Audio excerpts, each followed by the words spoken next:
JM and the AM on a Monday, and our good friend Andy Goldsmith is with us live via telephone. I was mentioning earlier, knowing that Andy was coming on, how amazing our show was in April when we got to meet so many amazing personalities. And actually, the highlight may have been just actually being in that building in Stay Road, that amazing AMIT school that they built. We hear about the AMIT schools and the network of schools and the activities that are constantly going on and the adjustments that need to be made, especially during wartime, which we've talked about multiple times on the air. But when you see it, when you just see one of their facilities up close and personal, you see just how incredible an investment one is making when they're supporting the AMIT network of schools. They have an event coming up, by the way, on the 9th of November in New York City. We're going to be talking about that. And this is just one of the events that's going on, because they have events that are happening in Philadelphia and Boston and Jerusalem, whole host of places, Chicago, Boca, whole host of places that are going to be encouraging people to support the great work of AMIT. Executive Vice President of AMIT is Andy Goldsmith. A pleasure to welcome you back to JM and the AM. Nachum, thank you. Thank you so much for having me. I have to tell you something, that this show is such a sense of community. I think for all of us, for every listener, including myself, I'm a regular listener along as an occasional guest. And I think especially now, where everyone is uneasy at best and nervous, our enemies have been very, very successful in making us feel like the other, in making us feel like we do not belong. That they're the good guys and we're the bad guys. And I think any way that we can come together as a community, whether it's a virtual community on the radio, which is really worldwide, or a smaller community like we have in the AMIT world, I think it's a wonderful thing. Really a wonderful thing. Well, so thank you. I appreciate that very, very much. I wish all the disunity was only coming from the outside. I think within our larger community, we also need to pay more attention to that very concept. But yes, what you're saying is so important, so critical. And now, with the atmosphere that we have now in this world, boy, oh boy, we need community more than ever. That's an understatement.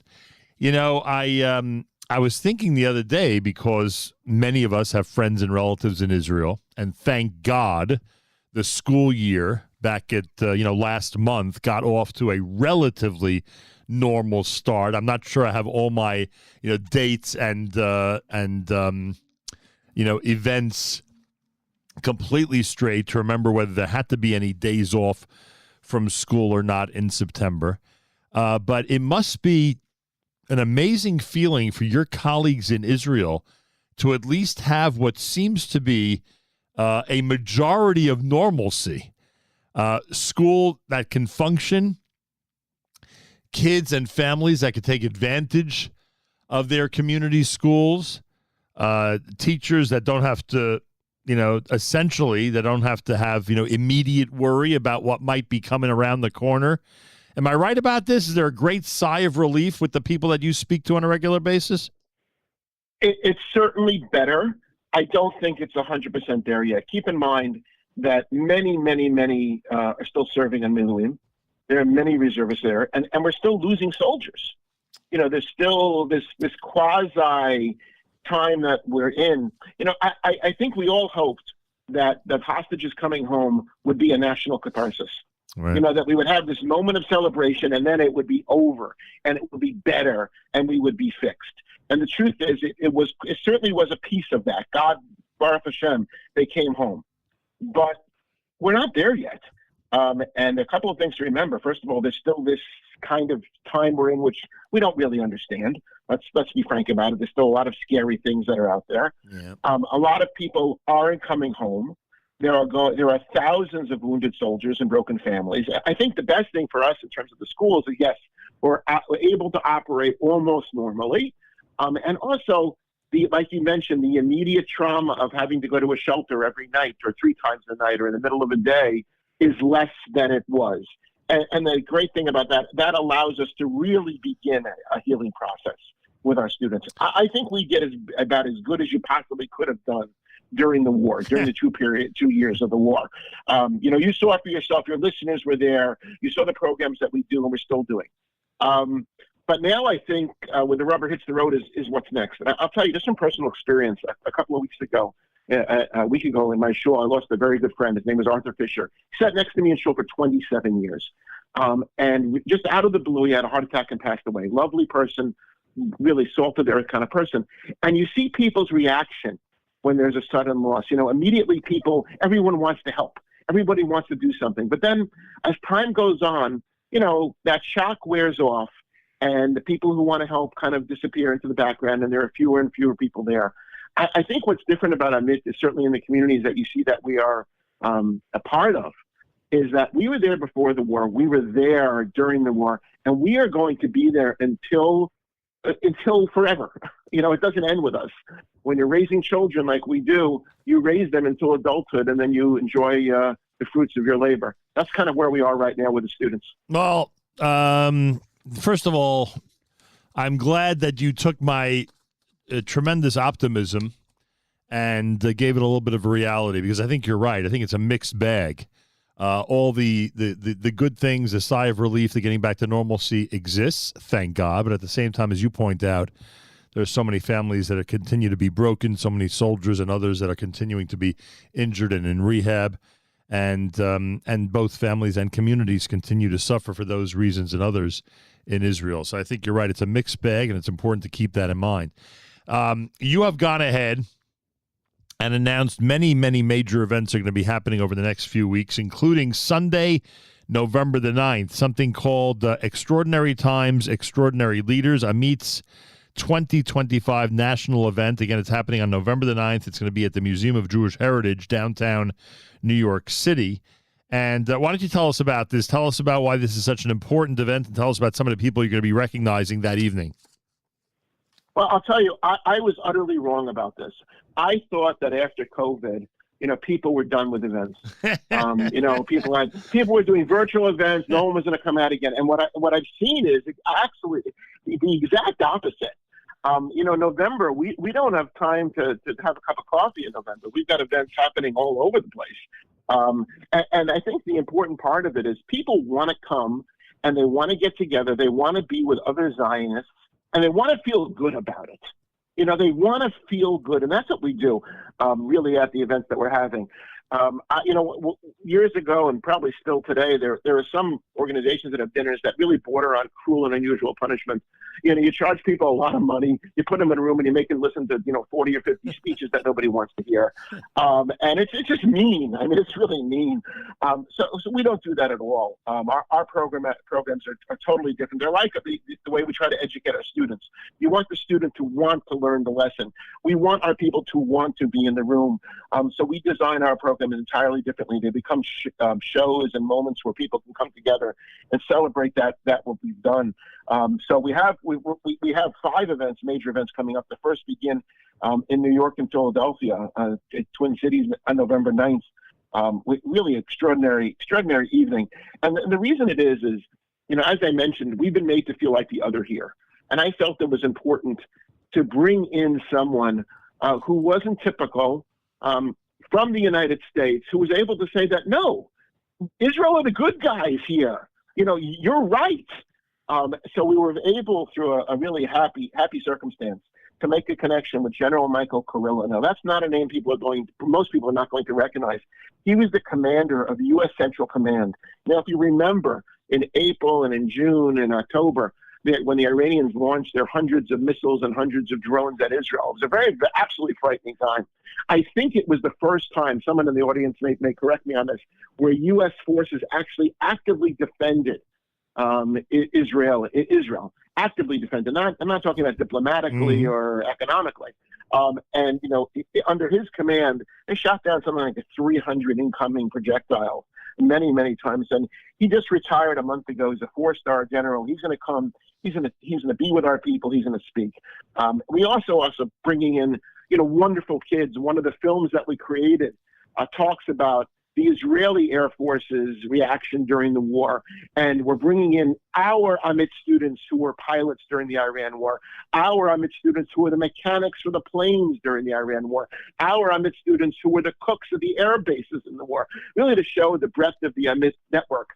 So those kids are coming in, and they're not kids, but to me they're kids, but they're not kids. They're in their low 20s.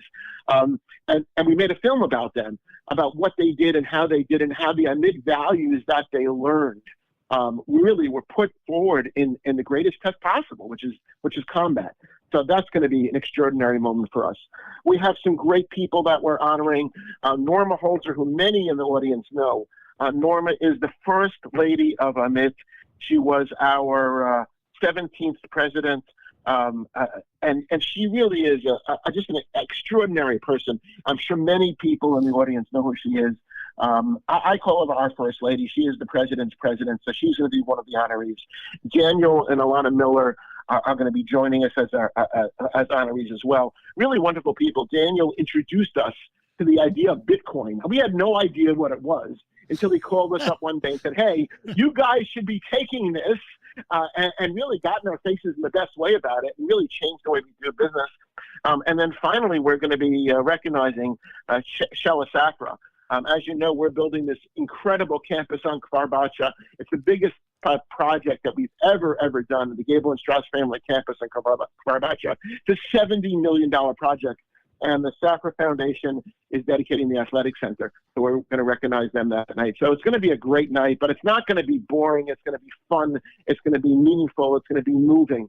And that's just in New York. Then we've got events going on following. We have Chicago on November 12th. We're honoring the Galila chapter there. On Sunday, November 16th, we have our Boston chapter honoring Lindy and Brian Lieberman. And then finally, and this is a new one on the board for us, we never had this before, on Thanksgiving Day, November 27th, we're actually having an event in Yerushalayim. Wow. We're having a Thanksgiving Day event. Yeah, this is amazing. Honoring Yafi Schmidman, who's one of our former Yoshevet Rosh. I think I got the grammar wrong on that, but someone will correct me on that. And that's amazing because a lot of AMIT alumni, people who are involved with us in America, I don't mean student alumni, I mean our supporter alumni, they make Aliyah. You know, it's a very common thing. And for me, it's very mixed emotions when they do that, because on one hand, yes, they're realizing their dream, but on the other hand, I lose a really good supporter. You know, it's really a problem. It's a problem. You know, it's like when people's kids make Aliyah, you're like proud of them because they've adopted your values. On the other hand, wait a minute, you're taking my grandchildren to Israel. I don't like that. All right. The old we wanted them to be Zionists, but not this much Zionist. Yes, exactly. Like marching the Israel Day Parade, but you know, go for Rosh Hashanah, but don't go forever. But okay, I get it. But some of our supporters there said, "Hey, we want to come together." And even though we live in Israel and we're paying these taxes and we're doing, you know, we're living it, we want to be supportive of the organization. So, you know, we're going to have it actually in the Inbal on Thanksgiving Day. We're going to have an event. I was trying to explain to the chef at the Inbal what an American Thanksgiving looks like. You know, I think we're going to end up with like tahina flavored stuffing and the like, but it might be, it's going to be interesting. There's no way he's making turkey? And he's making turkey. They're making turkey, but you know the side dishes weren't so easy. Right. You know, we wanted classic American side dishes. Tell him to open up a can of cranberry sauce. All right. That's what I did. I was like, you know, pumpkin, and he was like, "What do you mean?" So I think he's making like an eggplant, tahina hummus thing. I don't know. We're going to find out. But it's really this opportunity for people around the country to come together, to be with people who love Israel, to learn about it in a different way, but also to be supportive. And it's like you said a few moments ago, you know, we hear the success stories. Those are the things that are the little videos, you know, with the soldiers dancing and and those moments of real heroism where people's spirit overcomes the worst conditions. But what we don't see, because it's not on LinkedIn, are the stories of broken families. Yeah. This was a horrible, horrible war. Okay, with people have lost careers, they have lost marriages, have been broken, families have been broken. We're going to be there. AMIT is going to be there for every single one of our 42,000 students. We were there during the war. We're going to be there long after. But it's going to take years and years for us to recover. There's no question about it. Is that the number? 42,000 is the number? Yeah, this year I think I think they're a little bit more. It's 42,300 and something, but I just want to round it down, so I don't make a mistake. It changes a little bit because students are always moving around. But it's an incredible number of students. Right, yeah, the challenges are real. But we've been around 100 years. It's not our first, second, or third war. This one is just different. This one is just, you never had a war like this where the home front was so impacted, where it was so long. We're really in new territory, but we're up to the challenge. Yeah, well, 42,000 is, I was making the point of how incredibly large and amazing that number is. AMIT invites everyone to celebrate all of this and to support an amazing cause at the Museum of Jewish Heritage on Sunday, November the 9th, where Norma Holzer, as you mentioned, will be receiving the Keter Shem Tov Award, where General Michael Carrillo is going to be the guest speaker for that night. And in addition, as you heard, Ilana and Daniel Miller, Shala Safra, all being honored that evening as well. Information on amitchildren.org, amitchildren.org. And I assume that's the best place where people can get information, right, Andy? Yeah, absolutely. And I'll tell you one more fun thing, because, we want it to be enjoyable too. We're building this huge campus in Kfar Bakta, the Gable and Strauss campus, right? And I really wanted to get an architectural model of the campus to display at the dinner. But it was just too much money to create that model. So one of my staff came up with this great idea. Let's do it cake bus style. All right. So we actually have Strauss Bakery, I think, is creating a scale model of the campus made out of cake. All right. Made out of cake. Okay. That's fun. We need a little bit of fun. We need a little bit of that. So it's going to be a great night. I hope people can come out and be supportive. Norma Holzer is worthy of support. Fantastic person. And if you can't join us in New York, join us somewhere else. It's at amitchildren.org. Come join us for the evening. There'll be some nice surprises along the way. And really, let's take a moment to thank ourselves. The amazing part of this war was how the American Jewish community just didn't stop giving. And I don't just mean giving money. A lot of money was sent to Israel. But tefillah, the events, the tehillim that were said, the learning that was done, we really stood up to it. And I think when our kids ask, what did you do during the war? I think we can be really proud of how we answered. We did stuff. We did meaningful things. We didn't just go on. It wasn't business as usual for us. And we want to take that moment to really thank ourselves, to pat our donors and say thank you for being there. And we move forward together. National event in New York happens November 9th. The Philly event is November 9th. The Chicago Gala is November the 12th. New England, Boston, etc., November the 16th. As you heard Andy say, Jerusalem on Thanksgiving Day. And there'll be a lot of our listeners in Yerushalayim on Thanksgiving for that weekend. So try to coordinate with our friends at AMIT. You could be part of a really nice celebration. I'm sure it'll be incredible. AmitChildren.org, AmitChildren.org. And one of the other takeaways from this conversation, AMIT now takes Bitcoin, right, Andy? AMIT takes Bitcoin. Absolutely. Thank you very much, Daniel Miller. That was all him. Off the air, you'll explain to me, or have Dan, you'll explain to me what that means and why it's beneficial. But it sounds like it's a good expansion. It sounds like it's a good idea for an active organization to have. And as I said a million times before, because we've spoken God knows how many times in the last 10 years about AMIT, and certainly while we were in Israel together, it is not easy, Andy, to make schools and a network of schools an attractive cause to support. Ask anybody who tries to find support for their own day schools and high schools, in the Yeshiva League. Not a criticism, just a reality. So what you've done, incorporating people from all around the world, especially here in the United States, to be supporters of AMIT and to take seriously the mission that everybody at AMIT in Israel is on, is pretty remarkable. So kol hakavod, and I hope the event November 9th and all the others go really well. Thank you, Nachum. Thank you so much. We appreciate it. More coming up. You're listening to JM in the AM.